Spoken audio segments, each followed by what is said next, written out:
listening to the Patriot Nation podcast.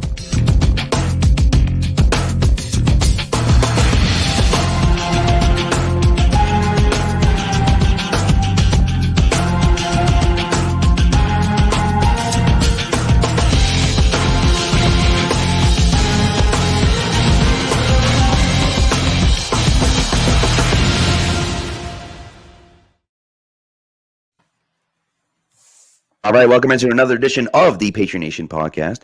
As always, hosted by your guy, Pat Lane, with my man, Matt St. Jean. And today, we have a very special guest with us. Probably our favorite guest on the show. No offense to everyone else. Probably our favorite guest on the show. But Patriots reporter from NBC Sports Boston, the host of the Next Pats podcast.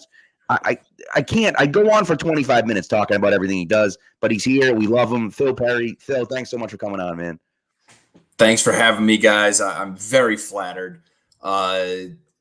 Always when you ask me to come on, but then to say when I might be like near the top of the list, I mean, you just get me all warm and fuzzy inside at 9:41 on a Tuesday night. So thank you, guys. Yeah. Well, we appreciate it, man. And you're doing big things. You got Lou Riddick on the show this week, which is great. And so we always love having. Of course, you grace our television screens for so often on NBC Sports Boston on Monday nights and on Wednesday nights and Tuesday night here you are with us on the YouTube screens, and so we appreciate that. But let's get into the Patriots, right? And specifically Drake Maye. And Phil, I thought what you said today, or I guess the other day on Tom's podcast, I just thought was perfect. And the perfect description of, why the Patriots waited, or if you're happy about the Patriots waiting to start Drake Maye. And so I just thought I wanted to start with that from you.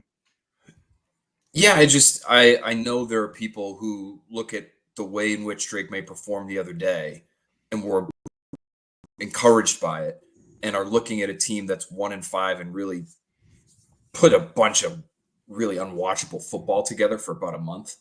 That it makes those people say, well, couldn't we have gotten him out there earlier? And I understand that. And maybe if the Patriots had done that, maybe they'd have a more competitive season. I don't know. Say they treated him like the starter, like Caleb Williams from the moment he was drafted, and gave him all those reps in training camp and got him ready and got him going, and just tried to, hit him with the fire hose of football information and try to prepare him that way. That might have worked. I don't know. We none of us know, right? Because it didn't happen. So it's hard for us to say. What I said before Drake Maye made his first start, though, was this. When he gets out there, if he plays well, if he looks ready, I think you have to give credit to the process. Whatever it was that they did with him from training camp to now to yield competent quarterback play, that to me is valuable. And that to me is, you can't look at it and say that was the wrong way, because there are so many quarterbacks, guys, who get screwed up. This is such a hard thing to do. It's hard to find good quarterbacks and get them to play well at the next level. And it's been one game, so we don't even know how things will look with Drake Maye moving forward. But if by the end of the year we look at a guy who had a pretty good season and is giving people a lot of hope going into year two, and who knows, maybe even you get a couple of free agents that are actually interested in coming and playing for the Patriots because this guy Drake Maye had a couple good months in 2024. That to me, you do have to tip your cap to the plan, to the development, to the coaching that he got behind the scenes, because there were not very many people. It was Louis Riddick. I know two people, and maybe you guys will correct me. Maybe you guys will have another answer for me. I know two people that were clamoring for Drake Maye to start right away, week one, as a pro. Louis Riddick and Scott Zolak. And it was for different reasons. Zoe, was basically of the mind, hey, number 3 pick, get him out there. You got to play. Like, what are we doing here? Like, he just believes, like, you take somebody that high, you got to get him going. Fine. Louis Riddick, it was more specific to Drake Maye. He felt, based on time he'd spent with Drake Maye and people he'd talked to who knew Drake Maye, this guy wasn't going to break if you put him out there, even in a bad situation. And so he wanted to get him up and get him going. Everybody else was saying this guy might need a full year. He might need multiple full years. You might have to get him on the Jordan Love plan, I heard Dan Orlovsky say, which is, 3 years, whatever it was for him, before he saw the field. And I just look at it and say, obviously they didn't end up going that route, and they did wait, and maybe it was longer than some people wanted. But if it yields good quarterback play moving forward, it's hard for me personally to quibble with that because so many other guys get screwed up. I was in probably the one tier down from that camp.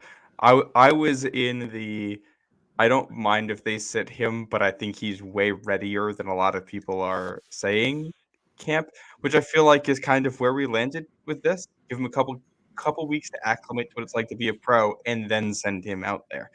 Because like you look at his experience at UNC, from a very young age, he had to carry a team that last year had a poor offensive line and only one semi-competent wide receiver who missed part of the season. They didn't have a great defense, so there was a lot of him just throwing the ball and trying to make it work. He's a multi-sport athlete who doesn't shy away from contact at all. I look at a guy like that, and I'm like, I don't worry about him in the game environment, how he's going to handle that. It's just like, I wasn't worried about him breaking. It's all about, can he just be steady enough that what he's reverting to is good mechanics when he's out there. And I think that's what we saw. That's kind of what you're talking about. Like it seemed like it didn't take that much time for them to instill good footwork, good mental processing in him. Yeah, I think that's what they were worried about, though. And I don't know, maybe worried is the wrong word, but I think part of the reason they planned on sitting him out was, number one, the situation. They knew it was not a good situation for a young quarterback to be dropped into. Number two, because there were things they wanted to clean up fundamentally in his game, I don't think they were worried about him breaking or him like physically getting hurt even. Like, I think it was more, we're going to teach him all this stuff and we're going to try to drill this stuff into him. West Coast specific quarterbacking fundamentals. He basically hasn't been, he's received no footwork training is what Alex Van Pelt would tell you until he got to us. And so, I think they were worried that you put him out there week one or week two or week three, you just put him out there too early period and he reverts and the stuff that they've been hammering into him just goes away. It evaporates. And now you've lost all that time. I think they wanted to give him enough time to bake so all that info and all that muscle memory could really settle in. And I'm not sure it did. Like, I guess we'll see, right? We'll see over the next couple of months. Because there were times where, I thought he started to look at the rush a little bit, and I don't blame him because you've got a left tackle. You got your whatever it is, your fifth or sixth left tackle in there this year, and you've got four guys on the offensive line once Vidarian Lowe went down that are essentially practice squad guys, or they're not far removed from being practice squad guys. Four guys who were released by their teams at the end of training camp that are trying to stop arguably the best pass rush in football. So, like, there were times where, yes, his feet got a little weird because I think he was a little concerned about his well-being back there, albeit briefly. So we'll see how well that stuff sort of settled in. I think in a perfect world, they would have had it settle in a little bit longer because this thing did get expedited, in my opinion, not by a lot. And we talked about this a lot last week on our various platforms. But, my understanding was even before the Dolphins game that the move to May was imminent. So they weren't going to wait until, late November, December to get him in there. They were planning on playing him soon. I just didn't think it was quite week 6. I think it probably was week 7, week 8. So, are they a week or two off from the quote unquote plan? Maybe. But this was around when they were going to try to get him in. Well, I agree with you. I mean, I think there's no doubt that the Miami game would have been the spot to put him in, right? Miami's a bad team. A ton of guys injured on that defense, and you have an opportunity to start May in that game with a 2-game homestand. Then you go to London and come back with another home game. You get 3 out of his first 4 starts are at home, and the other one is, is a neutral site game. So I think that would have made a lot of sense. They didn't play him in that game, which to me told me that they wanted to keep Brissett as a starter for a little bit longer. And then you get what you got out of Brissett in that game, and they're like, well, what? Like, we can't justify putting Brissett out there. And, you're trying to build a culture, right? And it's like, if you're going to have a meritocracy in the locker room and you're going to tell the guys the best player plays, and then everyone's looking at the quarterback position saying, we know the best guy's not playing. Like, what are we doing? And that's one of those things for me where it's like, you just got no choice. You had to put him in after that game. Yeah, I think that's sort of how they felt too, guys. it just got to the point where the passing game had been so unproductive that they needed to try something. They tried a million different things on the line, right? Some by choice, some not. Because of injury, they tried a million different things at receiver. It felt like, Tyquan Thornton and KJ Osborne, they are afterthoughts in this offense now. Those are starting receivers to start the season. Yep. So they've had pieces in and out to try to make the thing more watchable. And you have the number 3 overall pick who's just sitting right there, and he's totally healthy, and he's practicing well, and he's getting 30% of the reps with the starters. And you can only do that so long when you're performing the way they were performing offensively. I just wanted to mention one other thing. It just kind of struck me as we were talking here, just in terms of is he a different quarterback now than he would have been had they started in week 1? And again, we don't know, right? Yeah. We just don't. It's impossible to say.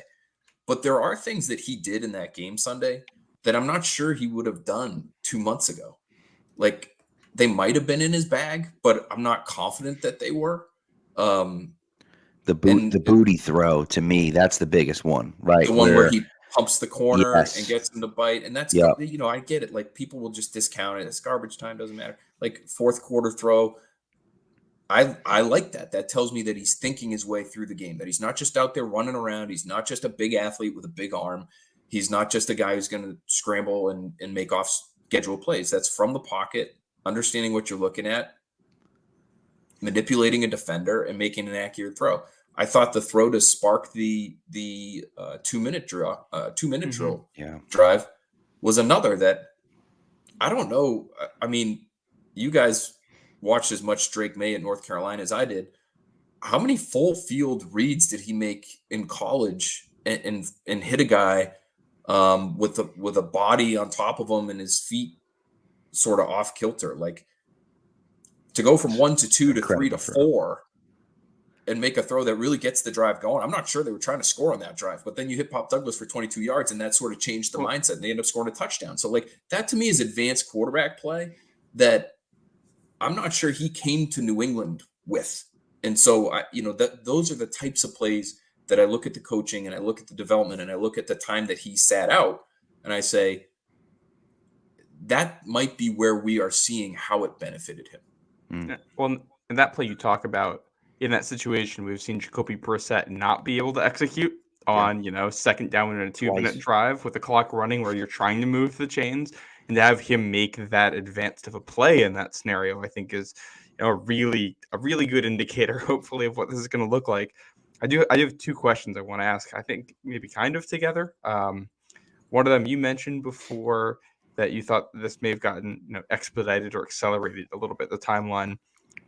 Is that you think Drake Maye was exceeding expectations internally and pushed the timeline forward thing, or the other things weren't, so you kind of have to put the quarterback in? Yeah, I would say it was a combination of the two, Matt. One thing I could tell you they were pleasantly surprised by when he first got to them, because they knew he was smart, and they knew, he had good football instincts. And even though he was coming from this sort of wonky college offense, that he had a good football IQ, and that he learned well based on all their interactions. And there were a ton during the spring leading up to the draft, that he learned and retained football information. But I know they were pleasantly surprised by how quickly he was getting through his progressions for somebody who, again, just played a different type of, a very college offense. To get from 1 to 2 to 3 to 4 and do it quickly. Now, were his feet, always tied to his eyes, and were they keeping up with him in that way? I don't think so. I still think that's probably a work in progress for him, but that opened their eyes early. And so I think he only built on that. And so his progress was steady, is my understanding, but it also had to do with 2 other factors, in my opinion. The 2 big ones were the overall production of the offense. If Jacoby Brissett was playing well and they were, say they were the 20th best offense instead of the 30th or the 31st best passing offense, Jacoby Brissett probably still be playing. Or maybe Drake Maye would be getting in there this week or next week. And the other thing was the line. The line, I know they said publicly a few times, and they sort of waffled on this now. Mayo said the line wasn't a factor early. Then on EEI, he said it was. That wasn't the only factor, but it was a factor, just how comfortable they felt putting him behind Nick Leverett at center and a bunch of guys that, had never played together before. Right. That impacted the timeline too. Which it's funny because you try to protect him from that, and then a quarter into the game, it's Ben Brown with Demontre Jacobs and Zach Thomas as three or five guys on the line of players that weren't here during camp. You guys, it just stood out to me, like rewatching the game. I felt for Zach Thomas because I talked to him right when he got here, and I knew they were practicing him and they were really wanting him to focus at both guard spots. And people there was something odd that sort of happened with his waiver claim where, I don't know if odd's the right word. He was listed as a tackle though. Like I think he was listed as a T. Like it wasn't an OL or it wasn't guard. I think he was listed as a tackle. Yeah, it is in the transactions wire. Yeah, and so I think people sort of got confused as to how the Patriots were looking at him because he came here and he started playing guard immediately. That was where they wanted him to focus. And then he's out there at tackle, and there were two plays. He had multiple. I mean, there were multiple plays where it stood out where he looked uncomfortable. But watching him try to cut block, he looked like a guy who hadn't played much tackle.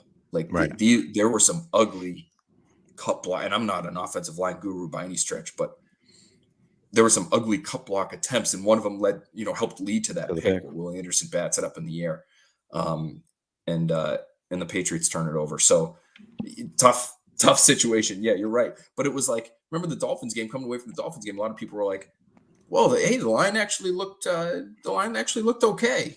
And it was still like, 45% of Jacoby Brissett dropbacks were pressured, and it was still ugly, but for them it was a little bit more of an improvement. So I think the Patriots said, listen, we're so bad right now, we got to get them in there. Matt, what was your other question? What was your second question? Oh, yeah. It was more so a half question, half observation that I made when you were talking before. You mentioned KJ Osborne, Tyquan Thornton, both starters who have kind of fallen out of the rotation at this point. And the guys that are, popping up and replacing them are players who are on the second team who are also practicing with Drake Maye back in camp. They're on the unit that's working with him. Is this just a coincidence that the guys who happen to be at the top of the depth chart are at both quarterback and receiver are falling out of favor for younger guys that they might like internally more? Or do you think there's something to hey, May practiced more with Booty than he may have with some of the other guys, so he's got a little more chemistry? I think the chemistry stuff helps for sure. Mm-hmm. I know Pop Douglas, Jalen Polk, Booty might be in this group as well, but it was a lot of the young receivers have been working after practice with Drake Maye, just getting extra reps on the field, staying long, and developing that connection. So that I think that helped, especially with Douglas, where he ends up having a career day. I think it is though, while that stuff helps, I think the timing of all of these guys sort of starting to contribute at the same time is a little bit of a coincidence. They would have loved it if Tyquan Thornton and KJ Osborne were good. That those guys would still be playing. But when they started, it's similar to, I think, the thinking at the quarterback position. When the veterans at the top of the depth chart weren't performing, the Patriots are in this mode now where they know they're not competing for a title. And they know part of, the biggest part of this season is to find out what they have, what kind of young cornerstone, quote unquote, foundational, quote unquote, types of pieces they have. Once those veterans that are getting the reps early aren't giving them anything, then it becomes, all right, not F it, because it's not that cavalier, but kind of like F it. Like, let's start figuring out what we have in these young guys, because some of them were practicing well. Keyshawn Booty, I've been told since early in the season, he's practicing well. Part of the reason they couldn't get him out there, he's behind these other guys on the depth chart, and he's not playing special teams. So I think he was a healthy scratch. I want to say maybe week 2. I'd have to go back and look at that because he was definitely one of the weeks. Baker missed. He was healthy scratch week 1, and then they flip-flopped for week 2. They flipped him, because Baker was playing some special teams.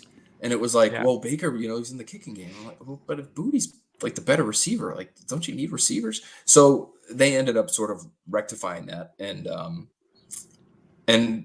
good, right? Because I think, the more the merrier in terms of young players offensively that actually look like legitimate NFL contributors. Then, maybe like Booty's a great example because there's nothing invested in Booty. They have no reason to, desperately try to make him work. But if it turns out he's a starting caliber NFL receiver by the end, even if he's a 3, maybe that's a 3rd round pick that you can go spend at another position now because you feel like, Booty's kind of giving you something there. So that's just what the mode that they're in right now. Yeah. Do we think Baker gets a chance soon? Speaking to the young guys. Say it again, Matt.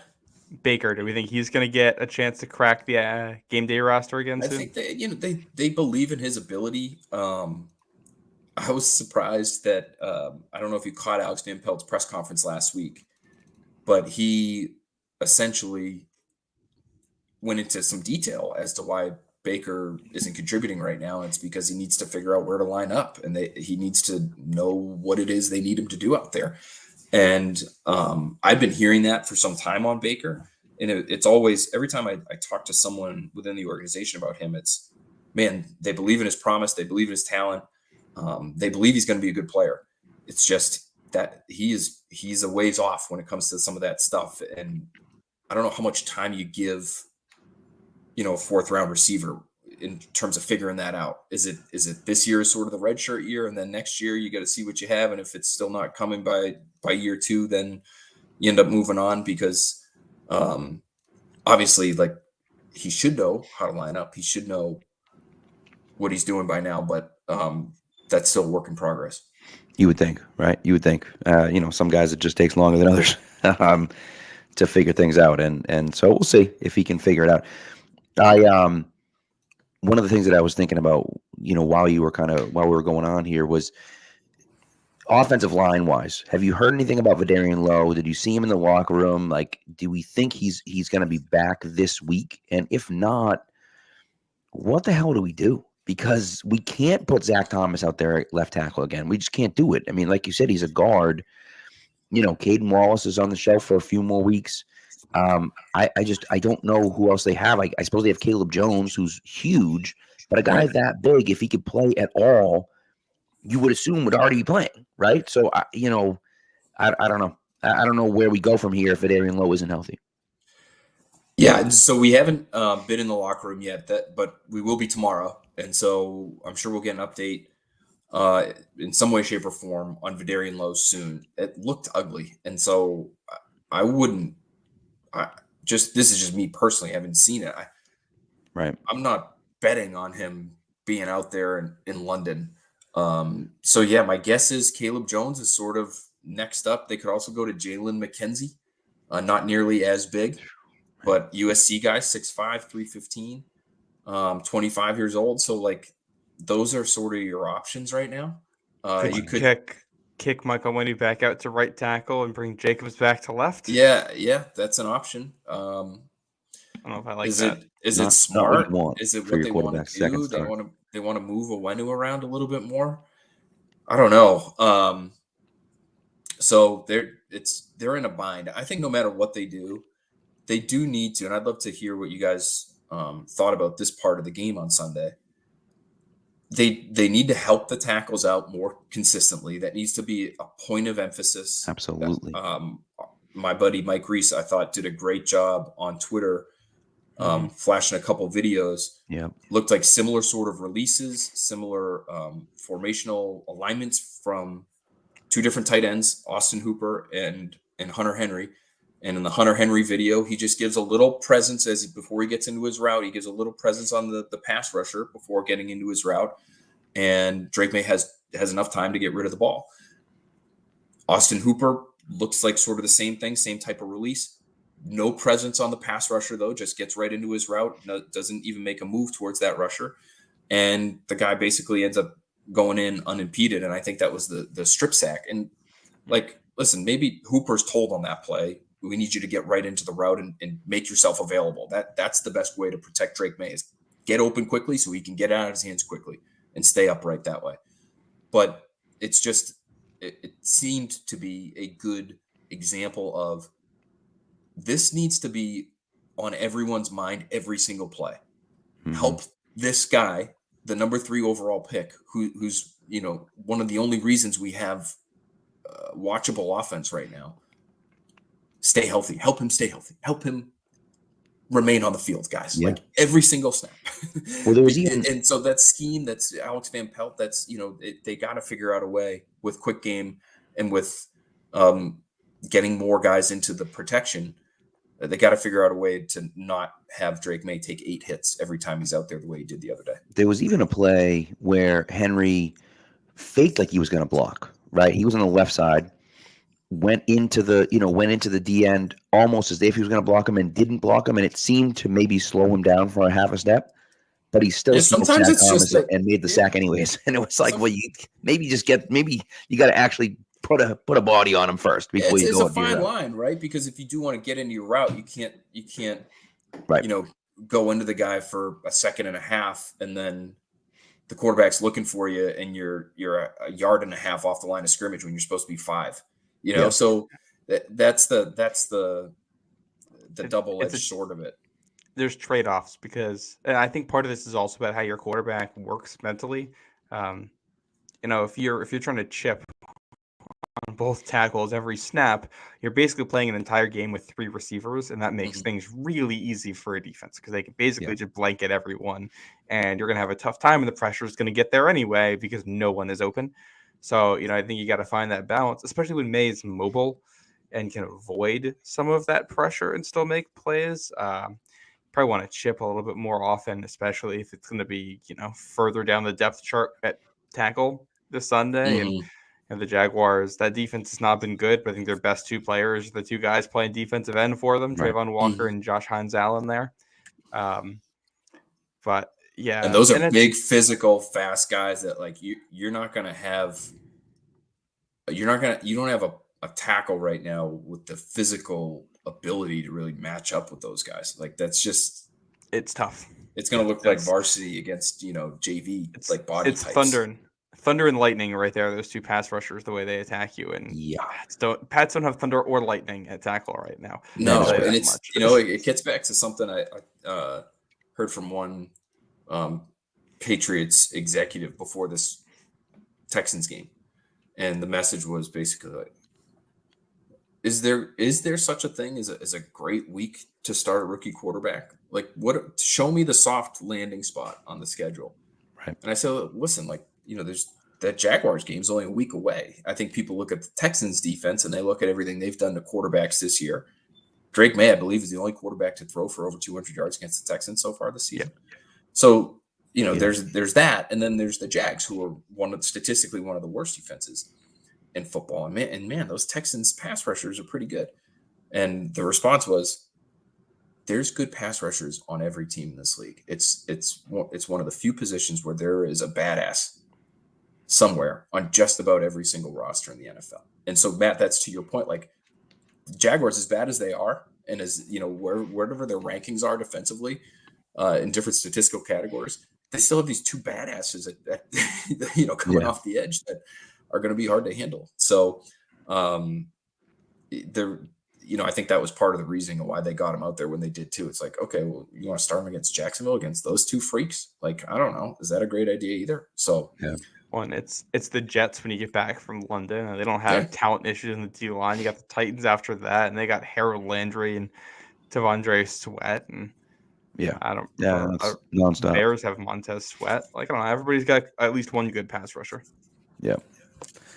Phil, I know you got to go, but before you do, a question, not an offensive question.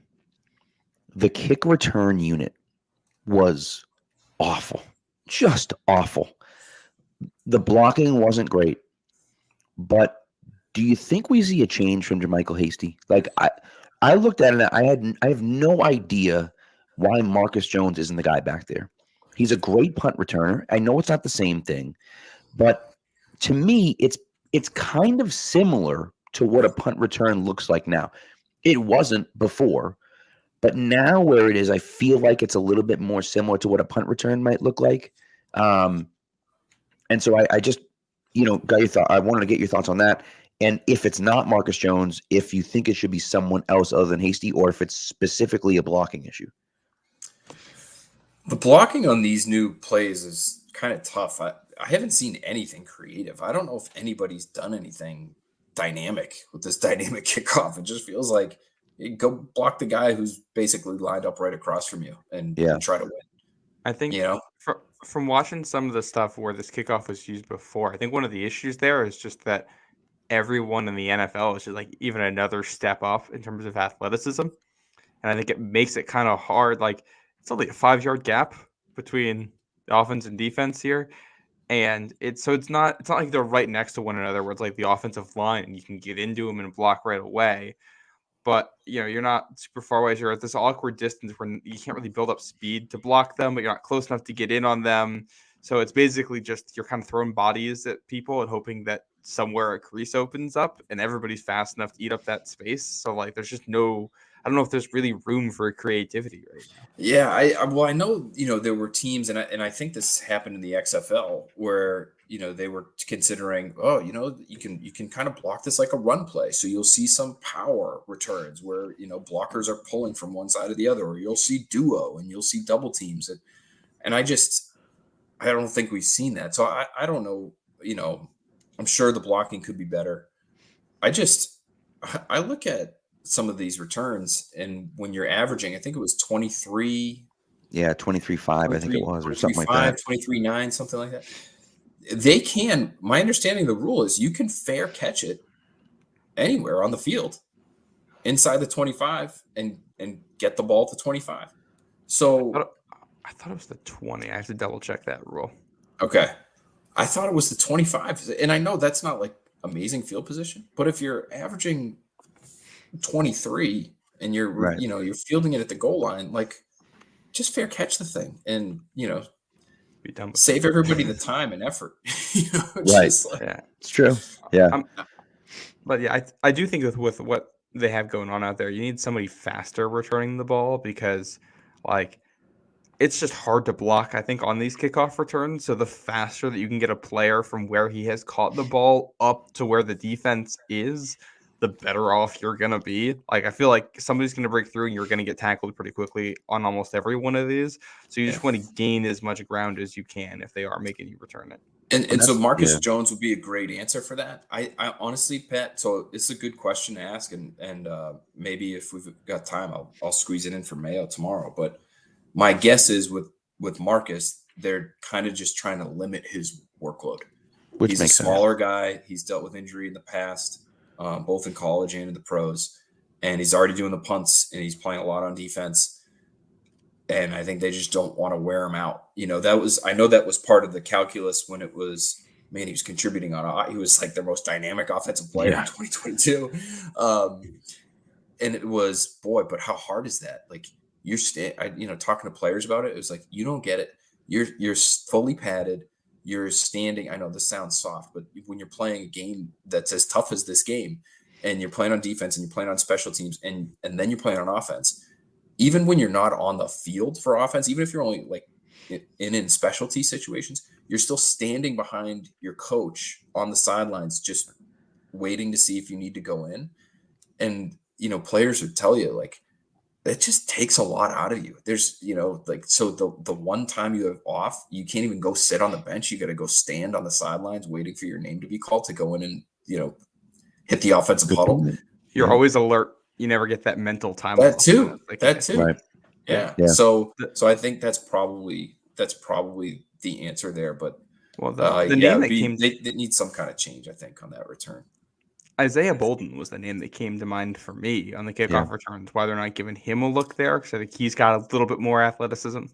Yeah, it's weird. They haven't really used him much. I think early in his rookie year, they tried it a little bit, but not much. And I was surprised by that, because when he was drafted, it was almost like purely as a special teamer. Yeah. That was what I was told at the time. And I'm sure, they've got him on coverage. I haven't looked at his usage lately, honestly, but I'm sure he's playing some coverage units, some kick coverage, some punt coverage when he's in uniform. But I thought he was like a great returner. And I know he's a fantastic Jackson returner. State, but he was unbelievable. And so I'm not sure why they haven't tried him much there, because I don't even remember him doing it long enough. Sometimes you watch guys do it, like Jalen Polk this summer. If you were at a lot of training camp practices, you saw them try him a bunch as a punt returner. And he couldn't catch. He couldn't get the punt. Nope. He couldn't field the punt. It was just a struggle. Kind of like him as a receiver, unfortunately. Reeling it in. Now catching as a receiver has become an issue for him. But so there wasn't even a moment like that, though, with Isaiah Bolton that made me say, okay, yeah, you can't have him there. So who knows? Maybe they will try, Pat. Maybe they're listening right now and they'll do it tomorrow at practice. You never know. Yeah, we got Mayo in the chat. Hit us up. We were talking earlier about them having veterans out there until they underperform, and then go into a younger player. So maybe they do that with kickoff returner too. It's certainly possible.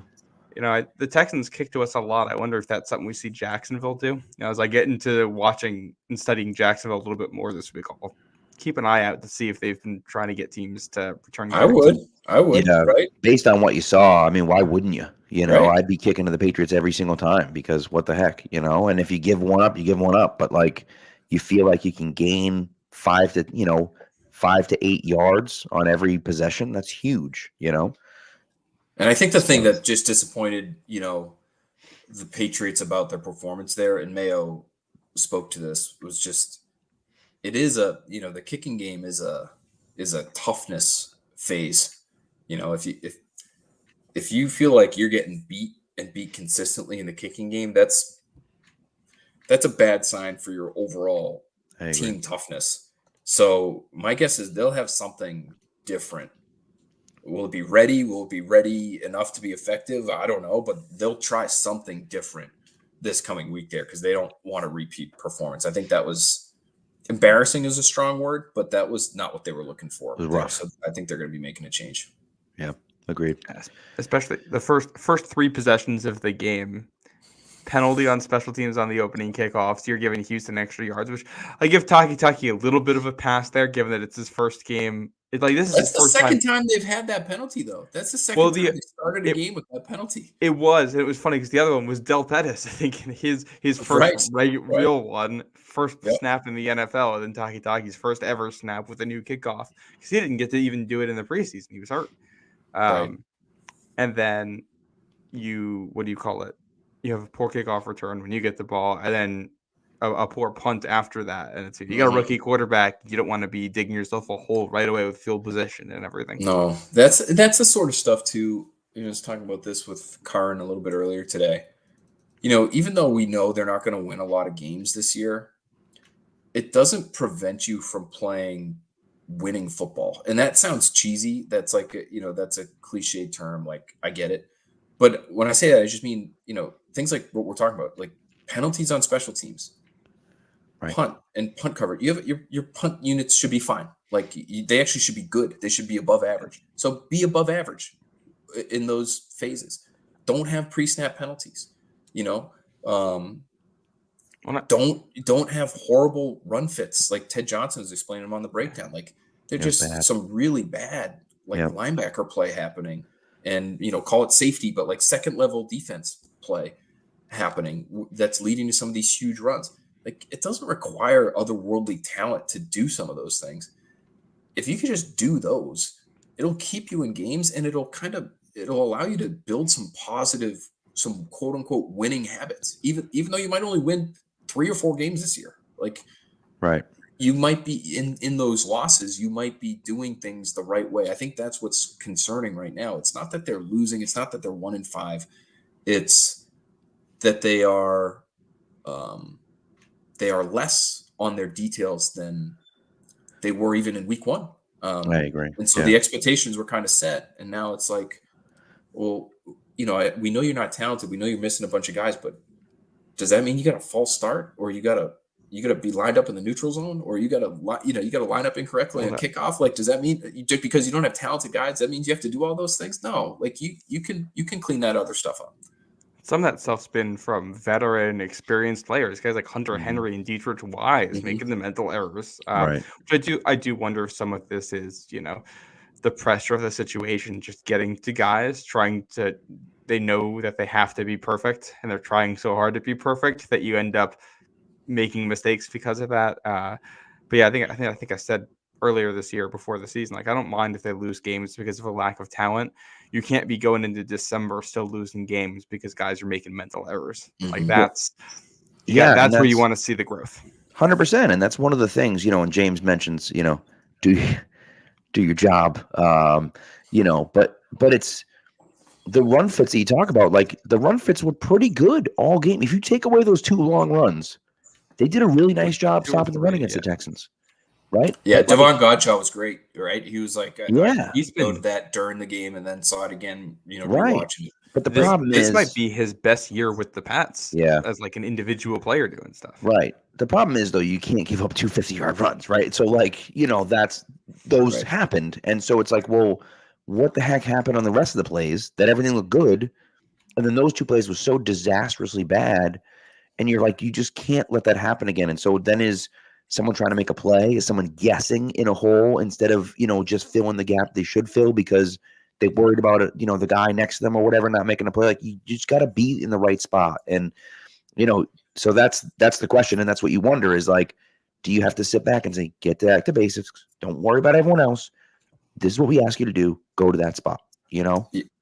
I think you can count on the Jaguars trying a couple of things that led to those explosive runs. Like, Ted was talking about one of them. One of them was, it was a wham play. It was, basically Raekwon McMillan. They sort of made it look like Raekwon McMillan had a clear path to hit the ball carrier right in the hole. And meanwhile, he's getting ear-holed, by the guard who, he sort of misread. And Ted acknowledged, hey, that wham play, that's a really tough read for that inside linebacker where Raekwon McMillan was playing. But, again, it's like you can be great for 90% of the plays, but if you give up 2 that are, lead to 100 yards on the ground, that's a tough way to live. Absolutely. Well, on that play, that wham play, they just had the guys weren't aligned properly. They had way too many guys on the weak side of the formation, not enough on the strong side. And when you bring the wham block, you're basically opening 1 extra gap on that side, and they just didn't have enough players to fill all of those gaps. Like you need the other side of the defense to come over and be more aggressive there too to try to help out. And that's where Juwan Bentley is good because he's a linebacker who can essentially 2-gap the way he takes on guys who get to the second level. And Raekwon McMillan tries his hardest out there. He plays with a ton of heart and energy and effort, but he's just not that guy. He's not gonna be. Right. Unfortunately. So. Yeah. By the way, just this is relevant. I have Twitter open on the side here. I say Isaiah Bolden is active, so I click on his profile and I noticed that the other day, this is before October 7th, so like a week ago, he retweeted a clip from 2023 from Draft Analysis of him returning a kick for a touchdown. How about that? Well, there you go. See what you have. Listen, again, it gets back to that. See what you have in young players. Like, it says max speed of 21.3 miles per hour on the return.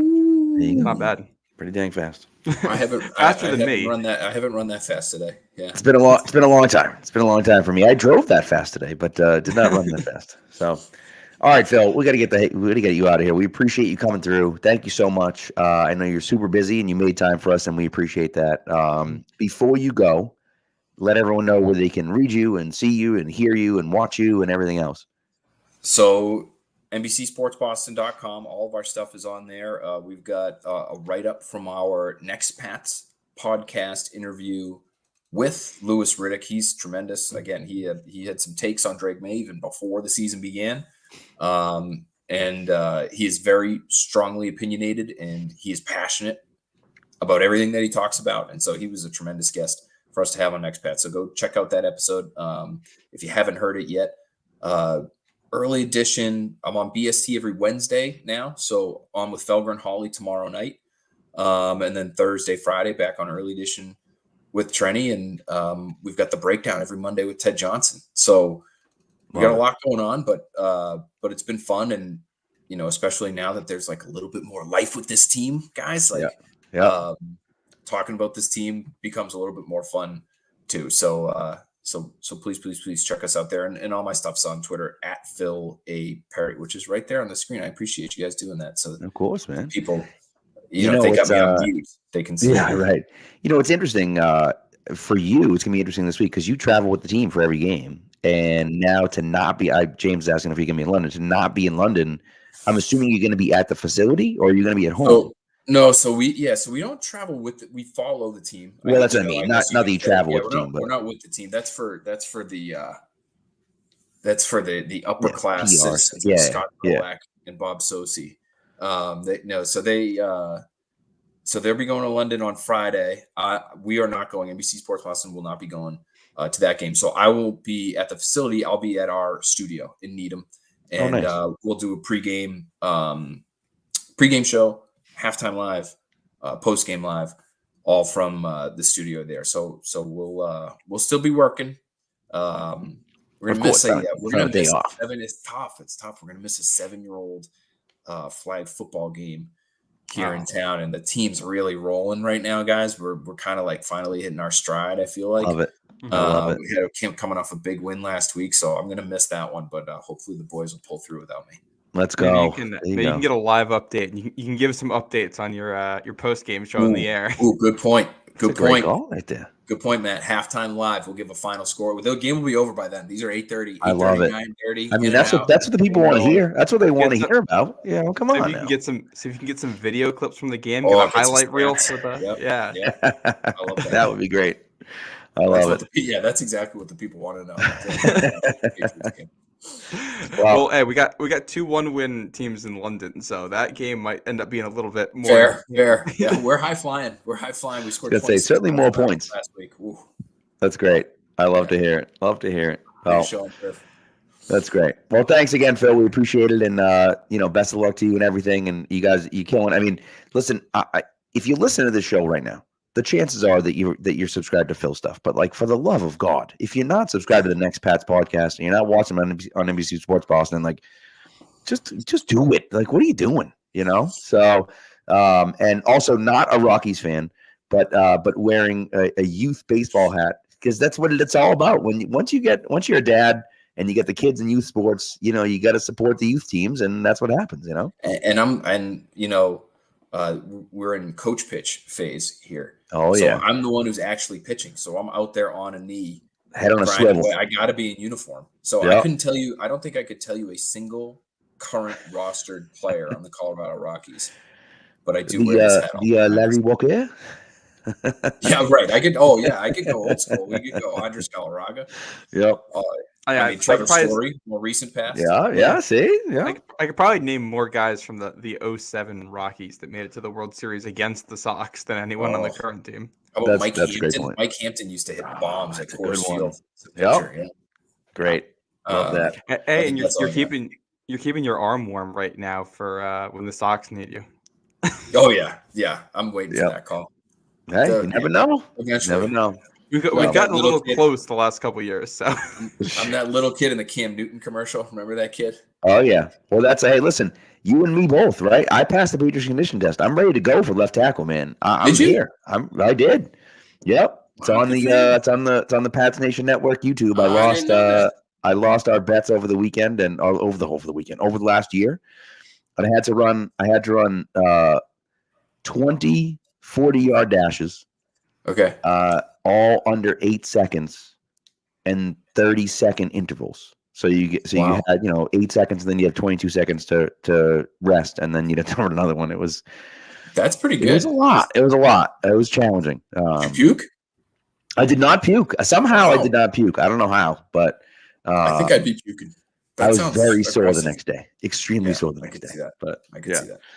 Yeah, just hearing that sounds awful. But I'm ready to go. I avoided that. I'm very impressed that you did that. I'm very impressed that you did that. Pat. You can the videos up there on the old YouTube. And so it's I had to do it. I was like, all right, I trained all summer for it, and got it done. How's your kick slide? Not great. It hasn't happened in a long time. I played tackle in Pop Warner and then transitioned to tight end. Slow, short arm tight end. Tight end. You're like 6 inches away from being. Yeah, it's right there. You know what I mean? So I'll just throw on some pounds, dude. I'd go to McDonald's a few times a week, and you know what I mean. So, but anyways, so all right. Well, thanks again, Phil. We appreciate it. Have a great night, sir, and we'll talk to you soon. Appreciate it, guys. Thanks as always for having me. You're the best. We'll talk soon. All right, buddy. Take care. All right, so let's get into our first ad read. Of course, this ad read is for PrizePicks. So PrizePicks is the best place to get real money sports action with over 10 million members and billions of dollars in awarded winnings. PrizePicks has made daily fantasy sports accessible to all. You just pick more or less on at least 2 players for a shot to win up to 100 times your cash. Run your game all season long on PrizePicks. Now, they had a promo. If you remember the Caleb Williams promo with 0.5 passing yards, they have something very similar, but this time it's an NBA one. That's right, Anthony Edwards for more than 0.5 points on opening night. That's a week from today, the 22nd. So that goes all the way until the 22nd. So again, Anthony Edwards for more than 0.5 points. Again, you get a win for free, a free win. It's incredible. So take advantage of that if you can, when you do, because that's what you got to do. And PrizePicks has the only real money daily fantasy platform with an injury insurance policy. So your lineups stay in play even if one of your players gets injured.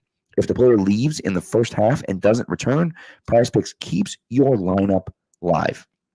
Now, this week for me, I'm playing the Anthony Edwards because I got to play the Anthony Edwards. That's a free win. Come on, let's do that. And then I'm going all in on the Patriots. Once again, I should have gone all in on both Patriots last week, and I didn't. I went for the Patriots and against Texans. I'm not making that mistake this week. I'm going Drake Maye for more than 192.5 passing yards, and I'm going Pop Douglas for more than 41.5 receiving yards.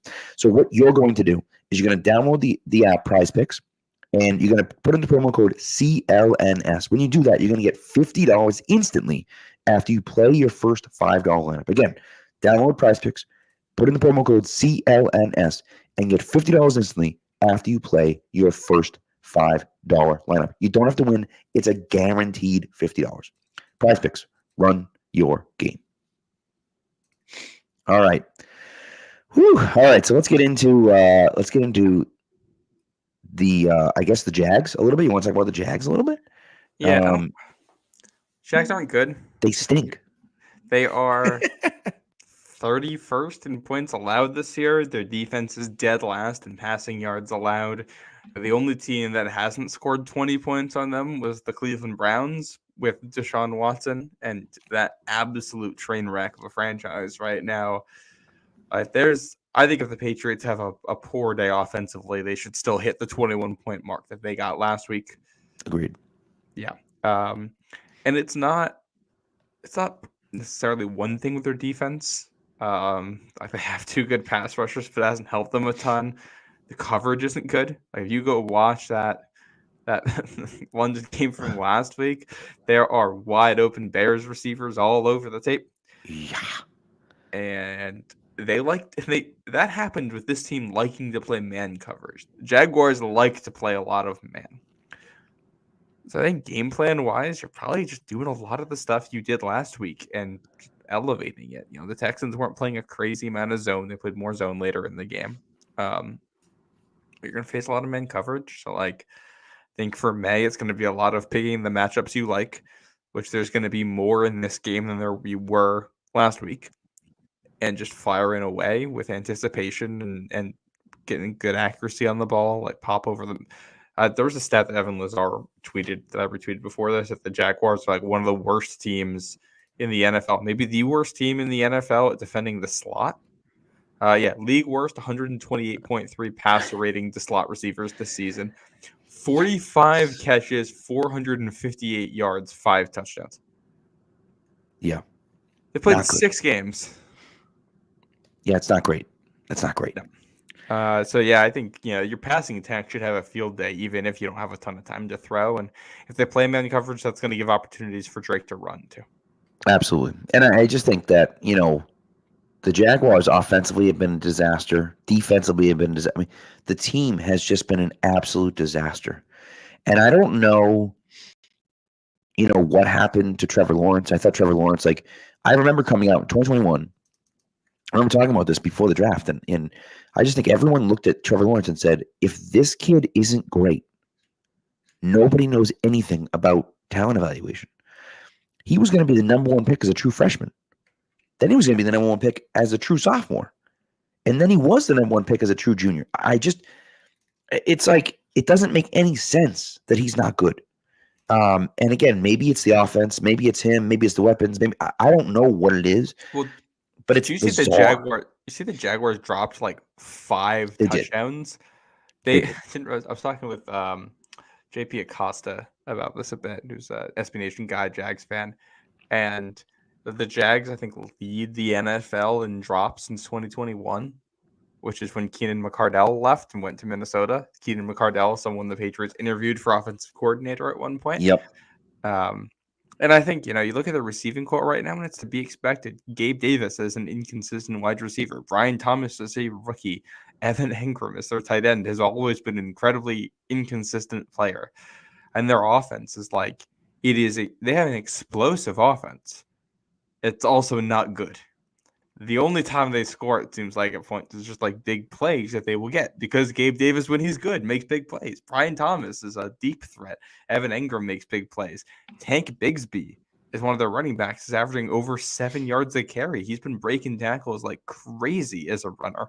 They're actually PFF grades him as one of the better running teams in the league, despite not having a great run blocking line, because Bigsby and ETN, mostly Bigsby, have been very good for them this year. So like defensively, I think a lot of it is just doing the simple stuff. Be in the right place and make tackles.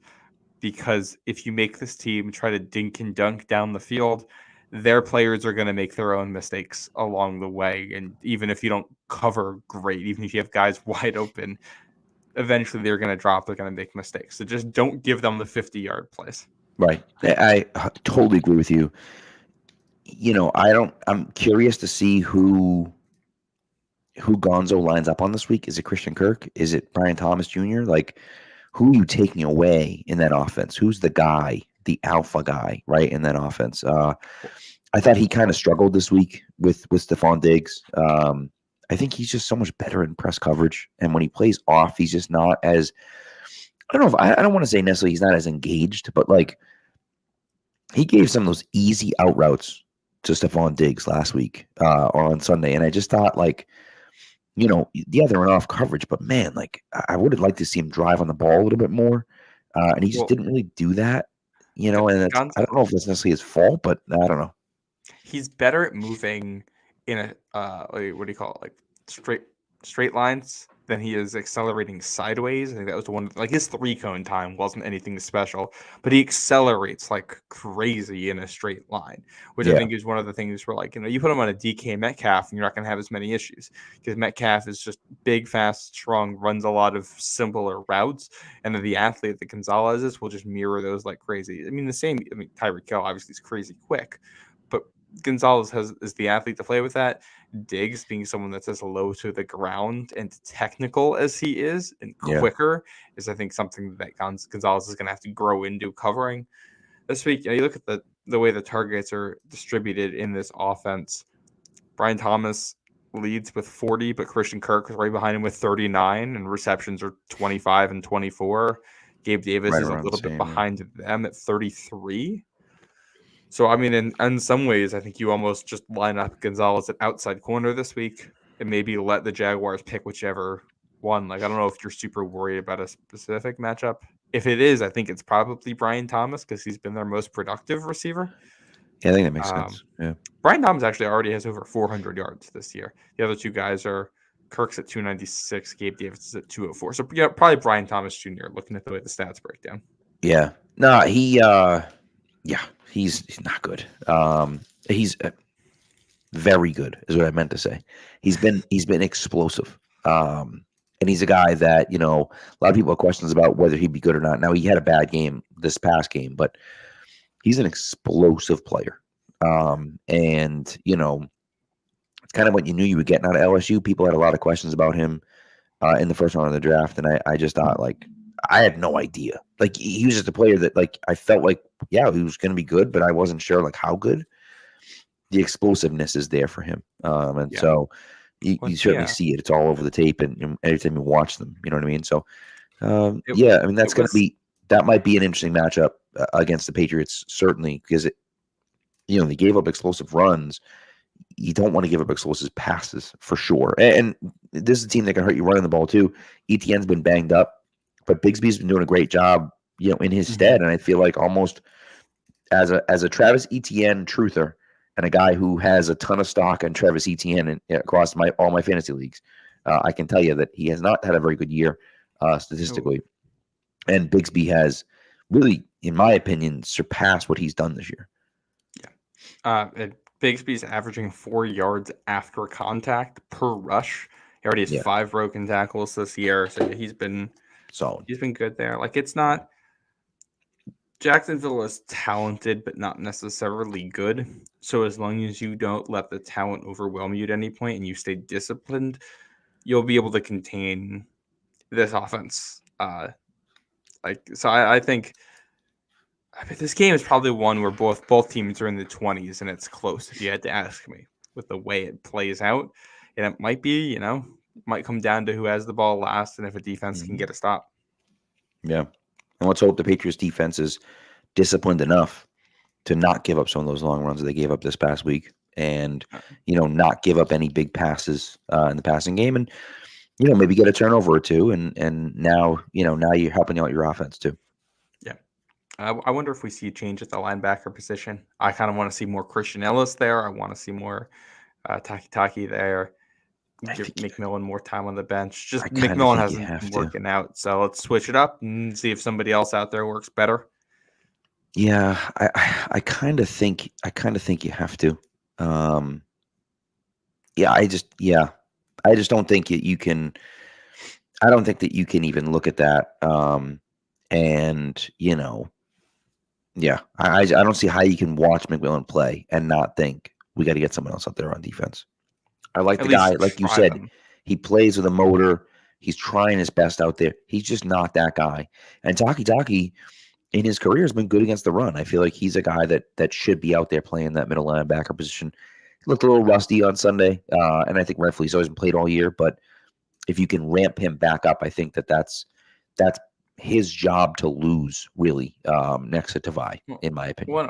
And I thought Ellis has looked good when they've given him chances too. So, you're going to play a lot of defense. I don't mind a rotation at linebacker until somebody, plays well enough to claim the job either. And right. You got a lot of different roles you can play defensively. So if you divide things up a little bit and guys pick different roles and spread them out there, give them different opportunities, see who excels, who doesn't. And you got 11 more games of this. And this year doesn't matter. You're figuring out what's going to work best for next year and who you want to bring back. So yeah, give everybody a chance to see who wins. Yep, exactly. Agreed. Yeah. Another note for this game. The forecast right now calls for rain on Sunday. And it's a grass field. There's a roof, but it's a partial roof. It's only over the stands, right? Yeah. So if it rains, it's going to be a weather game. Oh, yeah. Which is good. I mean, Drake Maye played in the ACC. They get enough rain in that conference. I'm not worried about him at all with weather, not somebody his size, his athleticism. Right. You just got to make sure you hold on to the ball when you catch it. Yeah. And no fumbles. If Ramondre Stevenson's back this week, no fumbles. Oh my God, that would be bad. Yeah. We'll see, but Yeah. So, all right. You have anything else on the Jags right now? Just a couple other minor notes, not about the Jags, but for the game. We talked about that first sequence of the game last Sunday. Yeah. About how they went run, pass. Let me tell you, that second play, that second run, there was a wide open hole up the middle, and Antonio Gibson was not interested in taking it and just ran right into the defenders. Brutal. So that would have helped if he hit that hole. Getting Ramondre Stevenson back is going to help. Curious to see. So, yeah. I like Gibson. I like Gibson, but I like him in spurts. He's a change of pace guy. He's not the between the tackles runner, 15 times. It's just not who he is. And I don't blame him for that. That's just not who he is. So, yeah, no, I don't. I did think, I don't think he's a tackle really, but I thought Zach Thomas did show some decent things. He's obviously overmatched out there, but of course he was going to be in that scenario. He had a couple of good reps where you can see what it would look like if it all came together for him. And like he has good quick feet for a guard. Which, Yeah. going forward, but who's going to be on this roster? Like, nobody's really guaranteed roster spots next year. And if they like what they're getting out of him at guard better than whatever, Layden Robinson, City So, Cole Strange, anyone on the inside, he can displace people for spots because he has that quickness, and I think he can be good as a zone blocker. His hands are inconsistent. He's not the strongest player. So I don't know. He might already be as good as he's going to be, and that's it. And he's going to be a backup for them. But yeah, Ben Brown I thought looked good for what they asked him to do. In pass cover, in pass blocking, I thought run blocking was suspect from him. I mean, I haven't looked at I haven't watched enough of the tape to really know. Live time watching it, I thought the run blocking wasn't great from him. Hopefully he's better this week. We'll see if the Jaguars try to challenge him at all. Yeah. I don't know. And then they signed. We didn't talk about this, the Nick Leverett thing. They cut him on Monday. Yeah. I think it was obvious at a point where because I thought it was an injury thing that Leverett didn't play, but then he was dressed, so it was kind of felt like he was good enough to play. And they benched him anyways for a guy that's been here 3 days. And so I think it was obvious that they just weren't comfortable with him at center. Mm-hmm. Maybe they just weren't comfortable with him with Drake Maye at center. I don't know, right? But either way, I think it just wasn't working. And so he was a guy that, worked his butt off here. The guys seemed to like him. He's a personable guy. I know he worked hard, but it just didn't work out with him. And so Mike Reese pointed out, the two signings this offseason, right, were Nick Leverett and Chuks Okorafor, and they both were disasters. Now, who was out there that they could have brought in that would have been significantly better? I don't know. But, you look at it and say that's an obvious second guess to look at those guys. Now, again, Nick Leverett's a guy that came from Tampa. I have a buddy of mine, Josh Allen, who covers Tampa, and is like, he DM me, right when it happened. He said, "You're going to love this kid.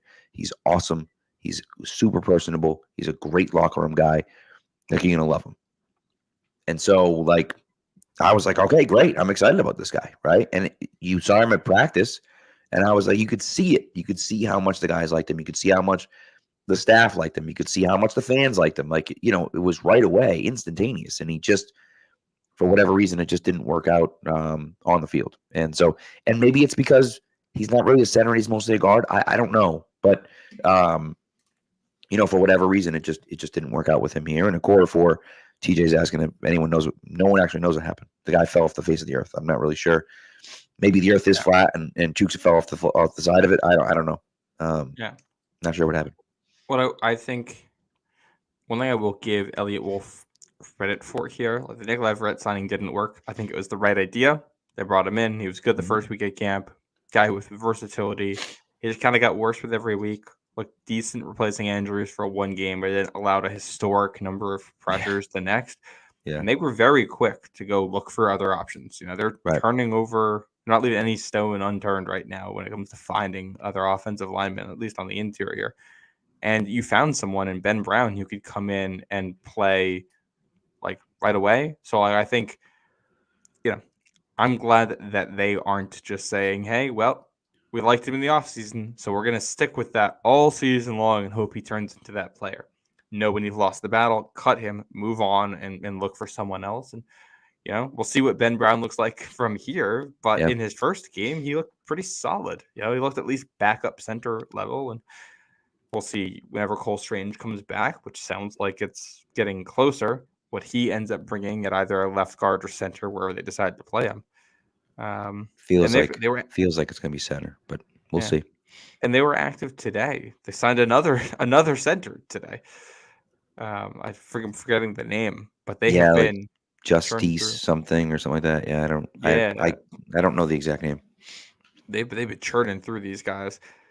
Interesting, they haven't done that at tackle, but part of that is probably that they have churned the guys on the practice squad at tackle. Yeah, and I think there's just nobody available right now. And I know everyone says, go after the young, go after these guys and blah, blah. It's like, why? Why are we going after the 47-year-old guys? I just don't. Tyron Smith I looked don't know. old last night, but that's not I don't know how well that would have worked out for New England. And I don't know the established veterans at tackle who are left. They don't want to come to New England at this point. That's not what they're in this for. They're not trying to rebuild. So it makes more sense for New England to try to take the guys we have internally and develop them and see if they can turn into anything. They just keep Right. getting really unlucky because the one guy it seems like they have developed at least a little bit into a quality player is Vidarian Lowe, who has looked better this year. It's looked like he's at least a swing tackle capable guy. Can't stay healthy. Right. That's true. Which is that's the story the last couple of years. Lowe can't stay healthy. Okorafor leaves the team. Calvin Anderson gets malaria. Riley Reif and Connor McDermott both get hurt right before roster cutdowns. Trent Brown's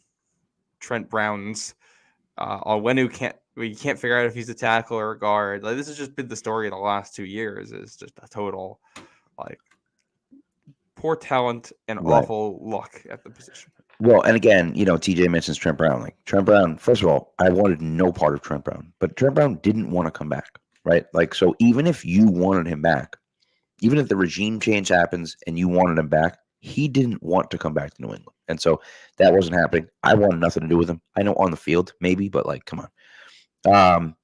By the way, the guys they signed, Lacita Smith, I think he's a center off the Packers practice squad. They also added a center on the practice squad, Sincere Hainsworth, as well. So I thought Sincere Hainsworth already got cut. I thought they cut him today. Oh wait, you're right. Miles Battle signed Sincere Hainsworth release. I was looking at it because it said 6'3", 197, and I'm thinking that can't be Hainsworth. That's way too small. It must have been 297. But no, he was signed by the Patriots the 8th, and he just got cut for Battle, who's a big kid. 6'3", 197 is a big dude. So yeah, trying to add some size on the outside. But yeah, Smith is 6'3", 314. 10 games played and 2 starts at right guard as a rookie. 26 years old out of Virginia Tech. So yeah. Well, and look where they're taking the players from. Zach Thomas is from the Rams. They're from this scheme offensively. Yep. Demontre Jacobs is from Denver, and that's Sean Payton, so it's not the same, but there is some level of similarity there, at least in the running game. The guy that they just signed is from Green Bay, very much in the same family schematically. They're looking for guys who could be diamonds in the rough, people who have been coached up by teams that coach in this style for offensive linemen. And hopefully that leads to something that works out for you. Yeah. I mean, we'll see what happens, but and as someone pointed out, who was it, Mr. Bill W. pointed out in the chat, like O-line talent across the league is lacking. There's just not a lot of guys that are good at offensive line. It's just the way it is. And, this offensive line is bad for the Patriots. Don't get me wrong. This offensive line is bad. It was bad at the beginning of the season. It's bad now. But, let's be real about it. Vidarian Lowe's looked pretty good when he's been out there. He's hurt. Caden Wallace looked mostly okay when he was out there. Not great, but mostly okay when he was out there. He's hurt. Right? Michael Jordan has looked mostly okay when he's out there. He's hurt. David Andrews looked, okay. Not great, but okay when he's out there. He's hurt. So, the whole offensive line's hurt. You're on your 6th left tackle, for God's sakes, this week. If Vidarian Lowe doesn't come back, assuming you're not putting Zach Thomas back out at left tackle, which I can't imagine they're going to do that. So you're on left tackle number 6.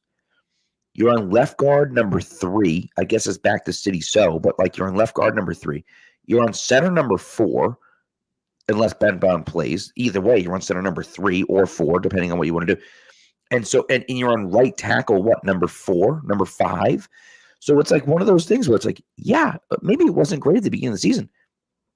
They're on the backup to the backup to the backup to the backup. At a certain point, no offensive line can handle that type of adversity. Take the Lions, who have the best offensive line in the league. If that happened to the Lions and they're on left tackle number 6, well, yeah, and maybe, and again, let's not say left tackle number 6 because, one of them got benched and one of them quit. Fine. Left tackle number 4. Either way, they're still going to be in trouble. So, well, Well, and the benefit too, if you have a line like the Lions, left tackle number 4 might end up being better because your offensive linemen are all really good. You can spend a little time working with the bench guys too to try to develop That's also players. true. Yeah. Patriots aren't even at that point. They're just grabbing anybody they can, and working with them for a couple weeks and seeing if something sticks there. Right. Yeah, which is tough. I know we're going way over here. I was supposed to be a 20-minute Phil Perry appearance. Sure was. Yes, it sure was. We want to get to the ad read and then some picks? picks? Let's do our ad read and then we'll do our picks at the end too. Alrighty. Basketball season is right around the corner. I got my Celtics hat on right now. In 1 week, they are going to raise the banner at TD Garden. And who doesn't love this time of year? Obviously, it's football season, but doesn't love going to basketball games as the sun goes down earlier. The weather gets a little bit colder. Get to go inside, watch the best hoops in the NBA up at TD Garden with the Celtics. With GameTime Picks, now you can see your favorite teams play live even easier. GameTime Picks filters out the fluff to show you only the incredible deals on great seats, so you don't have to waste time going through thousands of tickets trying to figure out what exactly it is that you are looking for. So you go to GameTime right now, 1 week out. You can get tickets to the Celtics opener against the Knicks. It's going to be a fantastic game. Let me tell you, tickets are expensive right now. It's banner night. They're always going to be. But if you look at the map, they're going to star the ones that they think are the best deals out there. You're going to see the cheapest seats marked right there on the map for you. You hover your mouse over it, and it's going to pop up an image so you can see the view right from your seat.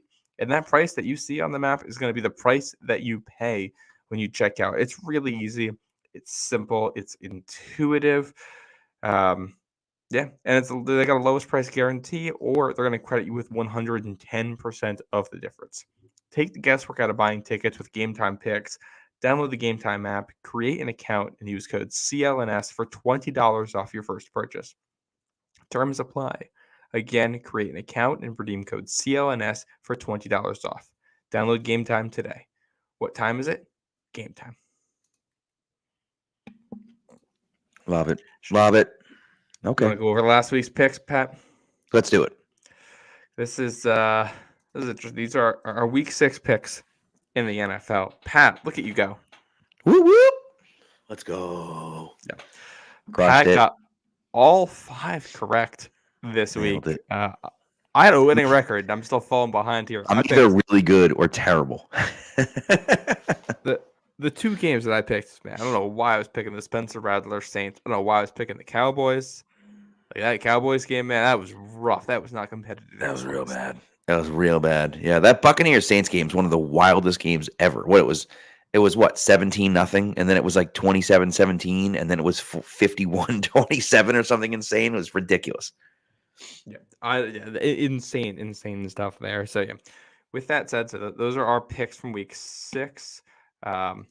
Week 7, Pat has taken a 2-game lead here. He's 22-8 on the season. I am 20-10. Our 5 games this week: Thursday night football, the Sean Payton Ball Broncos Saints. 1:00 Sunday is Lions at Vikings. 4:00 Sunday, Super Bowl rematch, Chiefs Niners. Sunday night football. This feels like a 2010 era game here. Jets at Steelers. And then 2 Monday night games this week. We're picking Ravens Bucks. We'll start it with that Thursday night game in the Sean Payton Bowl in the Superdome. Broncos at Saints. Saints rocking the throwback uniforms this week. Who do you got, Pat? I mean, it's complete insanity. It's complete insanity. But like, I have no justification. I'm picking the Saints. I have no justification other than the Broncos offense is terrible and the Broncos defense is just hurt and injured, and Pat Surtain left with a concussion on Sunday, and they're playing on Thursday, so he might not play. I don't know, but Olave left with a concussion too.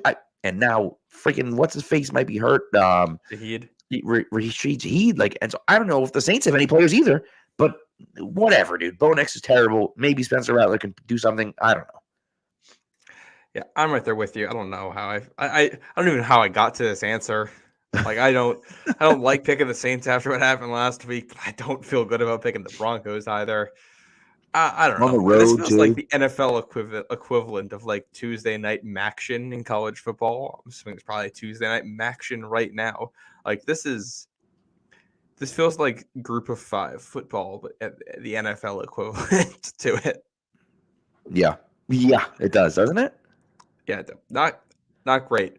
We'll go to what should be a much higher quality game in the best division in the NFL right now, the NFC North. All Yep. 4 teams have the 4 highest point differentials in football so far this season. Which is wild. The Jerry Goff Lions and the Sam Darnold Vikings. Who do you got? Pretty nuts. So I honestly had no idea what to do here. These teams are both so good. The Lions are humming right now. It's a divisional matchup, but I just said, you know what? I'm going with the home team. So that's what I'm doing. I went with the home team and I went with the Vikings. Yeah, I think that's a very solid approach here. Not one I'm going to follow. I'm taking the Lions. I think here's what's going to be interesting is this. The Vikings defense is one of the most interesting in the NFL with what they do. They're super complex, going to throw a lot at you. And the Lions offense is built to play kind of bully ball through that. Basically say, you can line up however you want, and we're just going to send, one of our 6 offensive linemen we're putting on the field right through your face. And I kind of like how that works out for the Lions. After what they did last week, it's hard to argue with. Yeah. Maybe it's a letdown game for them after the spite that they had against Dallas from their meeting last year. But yeah, I'm taking the Lions on the road here. Speaking of on the road, defending Super Bowl champion, 2-time Super Bowl champion Kansas City Chiefs are going on the road out to the Bay Area to take on San Fran. Yep, rematch of last year's Super Bowl. And look, it's the chefs, dude. It's just the chefs. Like, how can I pick against the Chiefs until they lose? I'm picking against the Chiefs. I'm picking the Chiefs. Just like I have to do it. Yeah, they're on the road. Yeah, the Niners are good, but the Chiefs find a way, man. Like, I just think the Chiefs will find a way, and so Juju Smith-Schuster is probably going to have 150 yards receiving and 2 touchdowns, and they're going to beat the 49ers somehow. I'm taking the Niners here. I think they get a little revenge game in. Yeah. Because this Chiefs team is just not as good as the group from last year. Like, Juju Smith-Schuster's playing a real role for them right now. We keep saying that, and they keep winning. I'm going to be the team to pick against them. I'm going to be the guy to pick against them. I think this is the week that they lose. That's fair. Yeah. Jets at Steelers. It sounds like Russell Wilson is going to start for Pittsburgh this week, which is certainly a choice. Devontae Adams is now a Jet.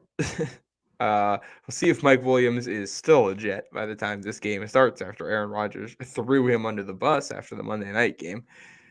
This game feels like it feels like this should be played in like a monsoon. That's just like, this feels like 2010s era football. Like, should be physical, good defense. Does feel like it, doesn't it? You pointed out that Adams was in the building 13 hours after the game ended last night, and it's what, like a 5-hour flight. So that means that the deal was done 8 hours after the game ended last night. And so, like, he literally came off the field and was like, "Screw this, trade for Devontae Adams." Yeah, it does sound like they may have the hell out of my face. It does sound like they may have agreed to it before the game, and you would process it until after. Yeah. But like, yeah, I'm sure that solidified it.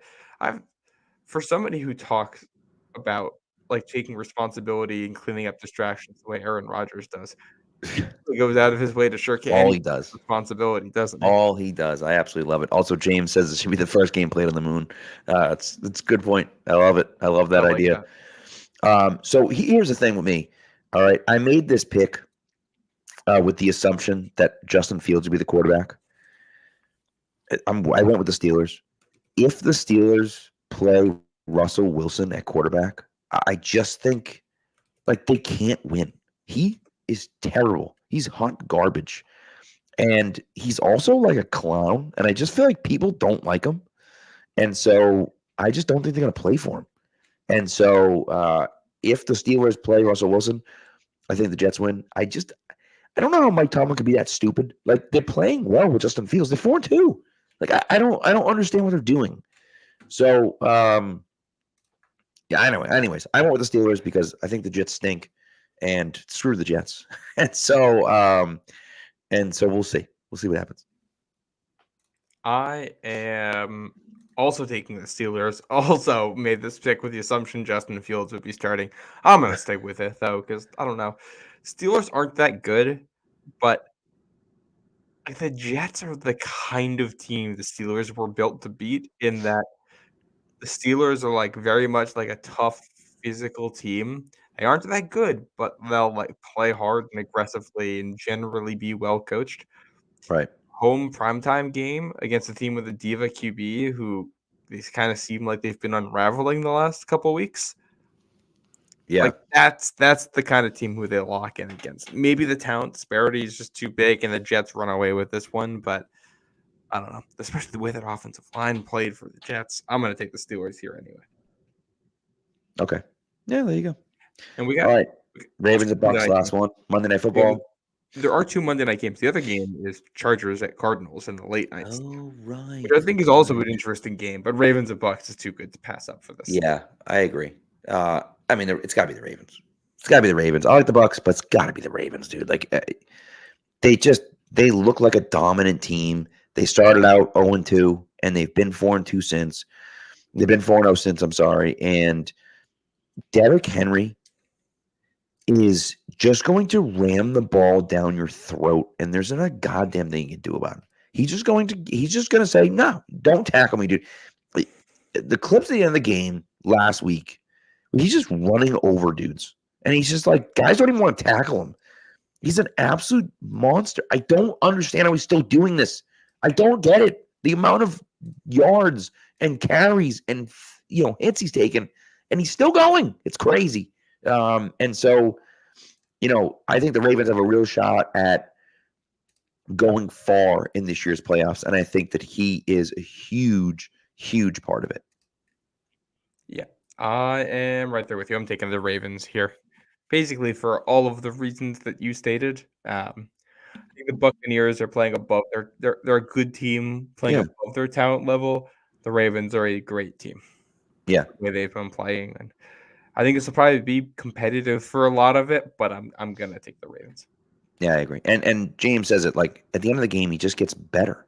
He really does. I mean, it's crazy that and again, maybe it's just because he's just bigger and faster than everyone else and stronger than everyone else, and other guys get tired, but he just absolutely demolishes people.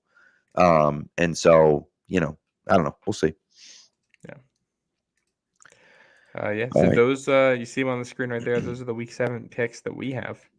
Listen, if you had done I should have done my flipping parlay last week. I didn't, but if you had done my parlay last week, you would have won some money. I got to start doing some. Of course, no. I don't have to start doing some. Here's what I want: someone else start doing some, and you can Venmo me just a few bucks if you win. Because if I do it, I'm going to lose, and so I'm not going to do it, so that I can try to win instead of losing. Anyways, but so here's the question: Patriots plus 5.5. You kind of have to take that, don't you? 5.5 points against the Jaguars. Even if you lose, I feel like 5.5 is a ton of points. That line really surprised me because I'm not sure what the Jaguars' one win this season was a 3-point home win against the Colts.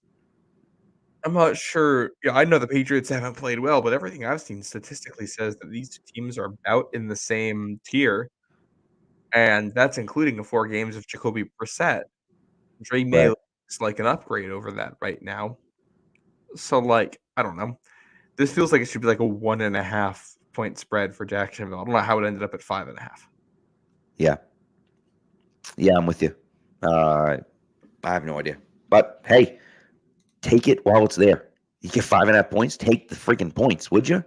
I know there's a lot of question marks about the Patriots, and maybe May takes a step back, because it's the second start instead of his first start or something. I don't know, but I just think sensible money looks at it and says the Patriots plus 5.5 is easy money. which of course gives me pause because it shouldn't be easy money ever. So I don't know. It feels like it's easy money. That's immediately a reason to be Right. concerned. Yeah. So all right, let's do our prize picks real quick, and then we'll get the heck out of here.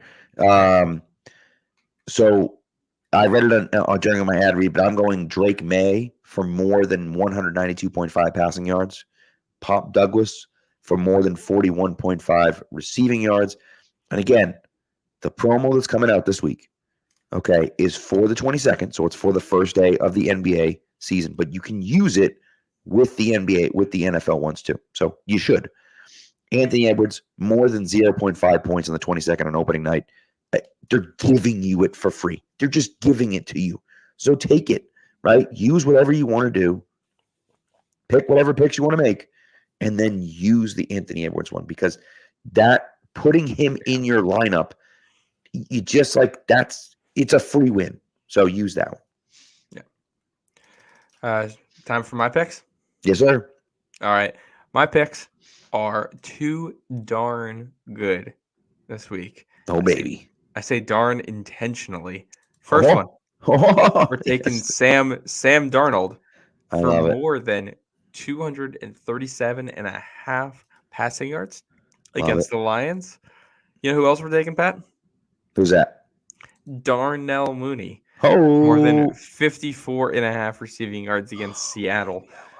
Seattle defense has been up and down this year. Those guys have been injured. Kirk Cousins likes to throw to Darnell Mooney. So I'm a big fan. I like that. Big fan of that right there. Two picks together, too darn good. Love it. Oh, that's so good. And it like rhymes and fits together. That's fantastic. I'm a big fan of that. I came up with that on the fly. Look at that. Look at you go. Yeah. Not related to that, but another NFL thing we didn't talk about earlier. Tom Brady now owns the Raiders. Yeah. So I don't hate this, right? I don't hate this. What I do hate about this is that he can't do his job. He can't do his job, right? You look at the list, and so I'm just going to read it to you, because when you think about the things it takes to be a good commentator, right? And the access that they get, and the guys they talk to, and the inside stories that they can give you. Okay, Tom Brady is not permitted to be in another team's facility, not permitted to witness practice, not permitted to attend broadcast production meetings either in person or virtually, prohibited from publicly criticizing game officials and other teams, subject to the NFL's gambling, it doesn't matter, subject to the NFL's gambling policy, and subject to the NFL's anti-tampering policy. The anti-tampering policy one is an interesting one, because if you're saying too good of things about a guy, if you're being too complimentary, does that kind of sound like you're trying to recruit him for your team? I don't know. Maybe it can be construed as that. So that's one of those things for me where I look at it and I'm just like, why are we doing that? And so that one for me seems strange. He's gonna get zero inside information. Zero. Yeah. It makes no sense. I love this for Tom in that he still gets all this money to be a Fox broadcaster. I agree. Yes. And he gets to do this, and he also has to do less of the work. It's great. But yeah, I don't know. The whole thing is it's a weird arrangement. I'm not sure why it's being allowed. I think if you were the NFL, I feel like they should just have a policy here where it's just like, hey, pick one.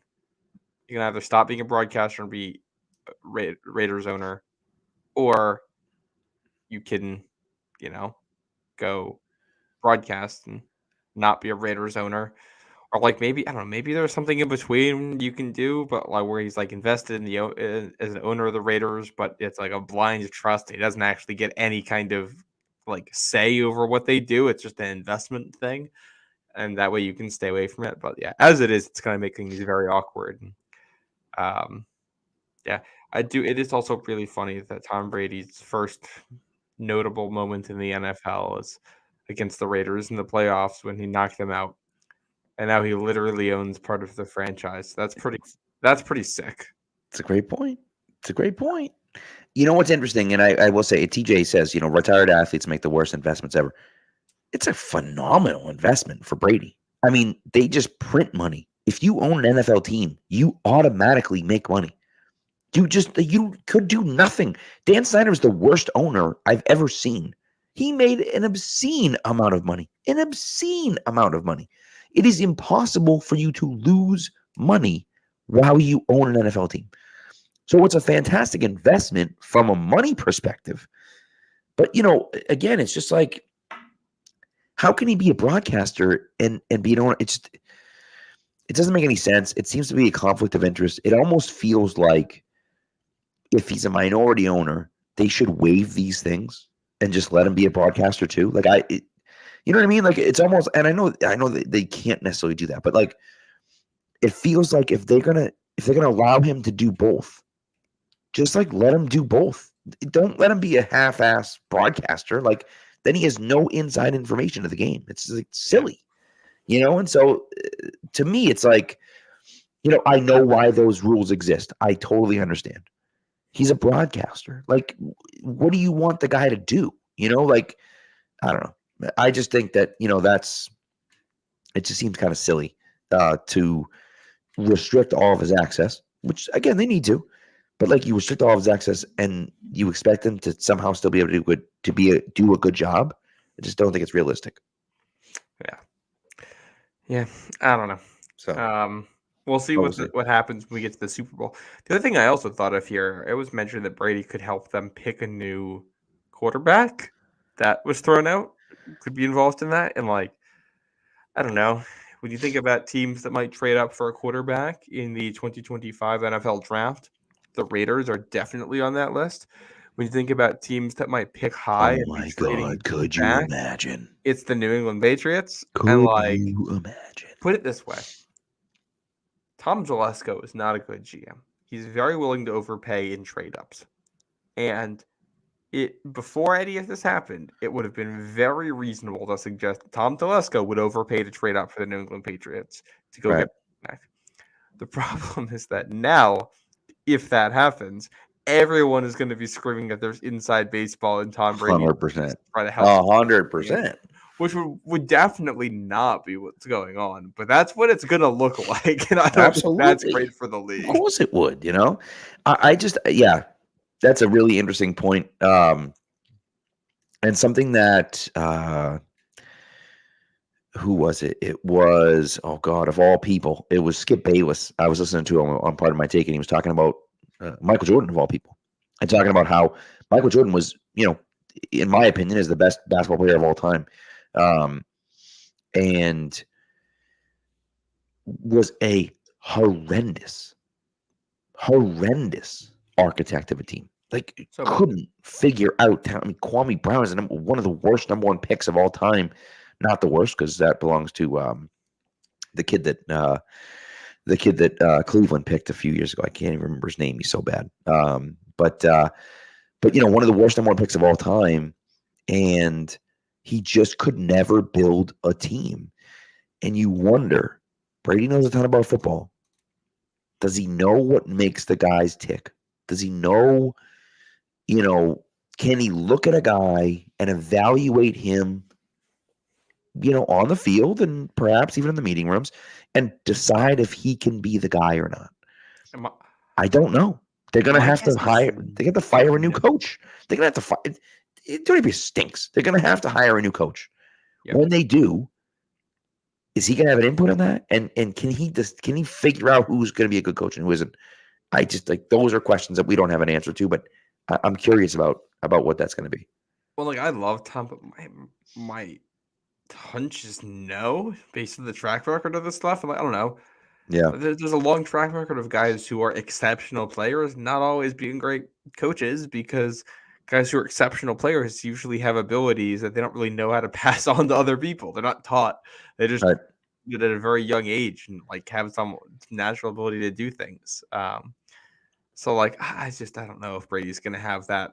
And maybe he gets lucky and stumbles into it. I mean, what I will say is that there are guys with obvious talent at quarterback in this draft, and you throw a dartboard, put them up on a dartboard, throw a dart at it. You have a chance at landing a good quarterback.